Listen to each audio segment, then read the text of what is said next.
What's up guys, welcome to Found Flicks. On this edition of Ending Explained, we will be looking at the recently released 8th entry in the Saw franchise, Jigsaw. The series is known for its twists and turns, usually ending with a huge reveal of who is behind the killings, and Jigsaw follows suit with the series formula. Ultimately, the ending is pretty confusing, so let's explain the big twist and ending for Jigsaw. And for anyone wondering if this entry gives us any further developments on the story left behind in Saw 7, it really doesn't. There's no mention of Gordon or Hoffman at all, but this is probably for the best, and allows the movie to not be trapped down by the series' huge previous story. Jigsaw takes place 10 years after the death of John Kramer, the original Jigsaw who died in Saw 3. Even though he is known to be dead, a rash of new brutal killings occur in the city that fit Kramer's MO, and it appears that the infamous Jigsaw killer has somehow returned. Much of the movie is presented as a whodunit, with at least half of the runtime showing us two detectives led by Halloran opening the Jigsaw investigation that had been dormant for years to figure out who is behind the new killings. Our very first scene turns out to be very important, introducing us to Halloran in pursuit of Edgar, a druggie turned informant, who is now right in the middle of his own game. The cops corner him on a roof where he has a trigger, and Halloran directs the officers to shoot his hand if he activates the trigger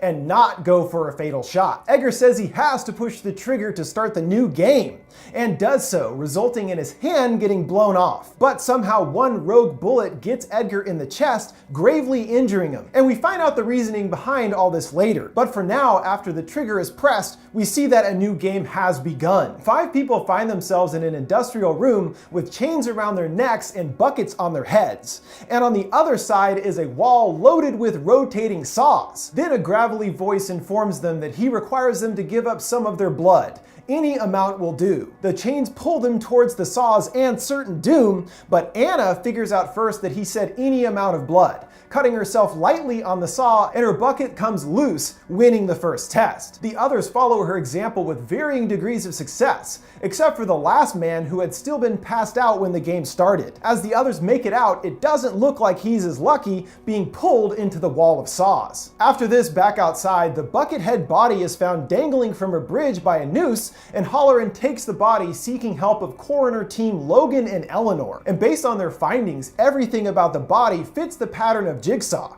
continuing to fuel the idea that Kramer is alive. But essentially everyone we see is presented as a suspect at some point or another, and not very subtly either. Like we find out that Eleanor is a frequent visitor to a Jigsaw fan website, and even has a studio where she makes replicas of Jigsaw's many famous traps. And you go, well, obviously she's the killer, right? Nope, it's just the most ridiculous red herring imaginable. One of the traps, the blender she has, we learn is from an original game led by John Kramer even before the first Saw. And none of the bodies were ever recovered. Back in the game, the remaining players next find themselves in a large farmhouse or barn, which is a strange setting compared to what we're used to with the grimy warehouses the series largely is set in. So that's why to me, Jigsaw kind of feels like Saw Country Edition.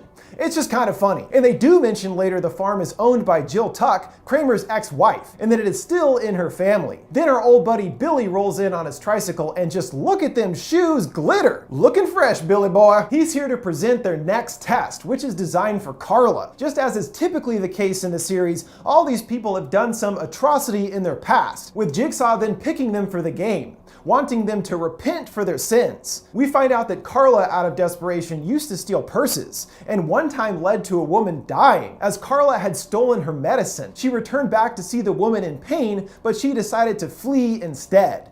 And the whole thing only netted her a measly $3 and some change. Certainly not worth it. We learned previously she had been injected with a poison and is now presented with 3 needles, one of which has the antidote and another which has hydrofluoric acid, which will kill her. The timers start and the chains around everyone's neck starts to pull them towards the ceiling. Ryan desperately tries to get Carla to inject the needles, but she's way too freaked out. So as they get ever closer to the top, he jams all 3 needles into her, freeing them from their chains. But of course, one of those needles has the acid in it, and Carla is melted away, using the same acid which we saw kill William in Saw 6. Fun acid fact. Next to be tested is Mitch, who we learn was chosen by Jigsaw for a personal reason. Mitch sold Kramer's nephew a bike, which Mitch said to be in good working order. But soon after his nephew drove it off, it malfunctioned, crashing and killing his nephew. He gets to face the coolest trap in the film, the blender. And Jigsaw even used parts of that crashed bike to make up the trap's construction. Mitch has to reach down through the rotating death blades to turn the throttle off,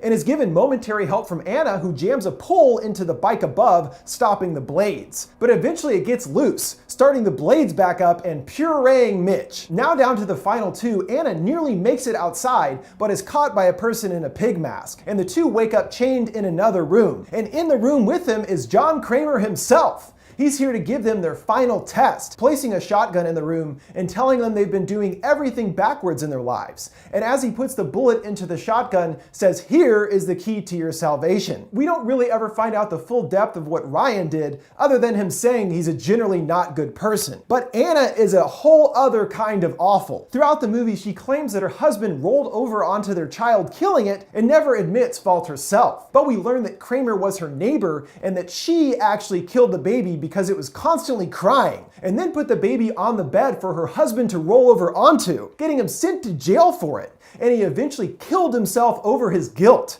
Geez, lady, you're a monster. After Kramer leaves the two alone, Anna starts to consider what his words meant, and determines that she is supposed to kill Ryan because he is a bad person and should be judged for this. She retrieves the shotgun and fires, but the bullet goes back at her, jamming into her eye. And Ryan then realizes what Kramer meant by saying they were doing it backwards, that the gun would backfire on whoever shot it. And inside of the shell discovers broken keys. And as Kramer said earlier, the shell contained their literal keys to salvation. The keys were in the shell.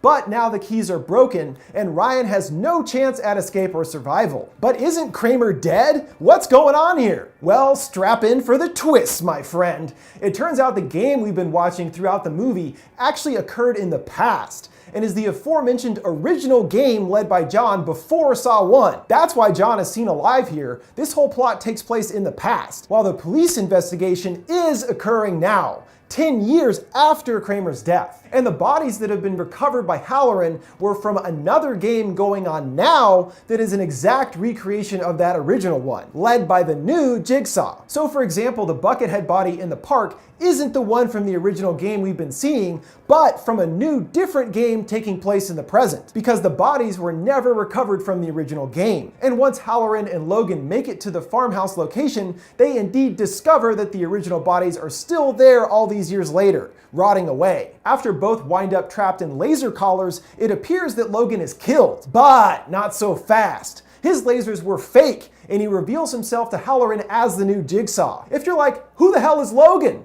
He's just some guy, really. But they do try to tie in his story to the series in a substantial way.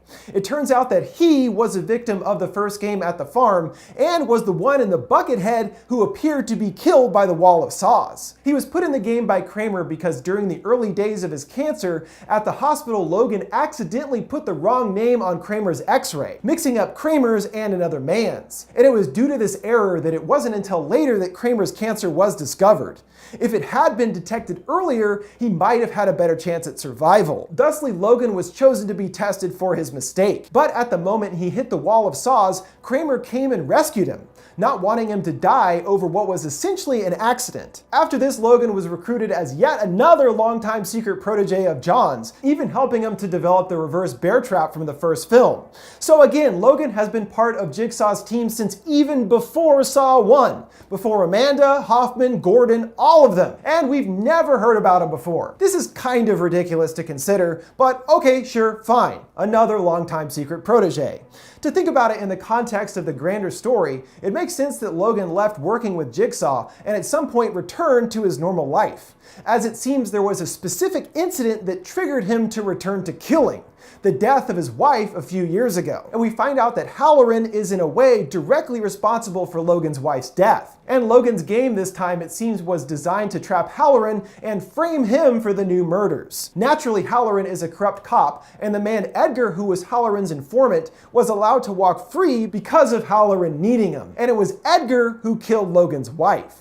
So that's why he is now seeking revenge on Halloran. He allowed Edgar to be free because of his needs, leading to his wife's death. And Logan already put Edgar into a game as seen at the beginning of the film. And it was Logan who fired that shot into Edgar's chest using the same bullets as Halloran's gun to cause further doubt about his character. So Halloran is chopped up by the laser collar, and with Eleanor's alibi, will be able to get away with everything and continue his games. There you go, folks. Enough twists for you. So Logan is the new Jigsaw, who was a longtime associate of John's and now will be taking up the mantle going forward. I think it would have been more interesting to make the killer Jeff's daughter, who survived in Saw 5 and lost both of her parents. It feels like there's something more they could do with her character, who would no doubt be scarred by her experiences as a child. Oh well, maybe in Jigsaw 2. There you go, guys. All the twist and ending explained for Jigsaw. What did you guys think of the movie and Logan being the new killer?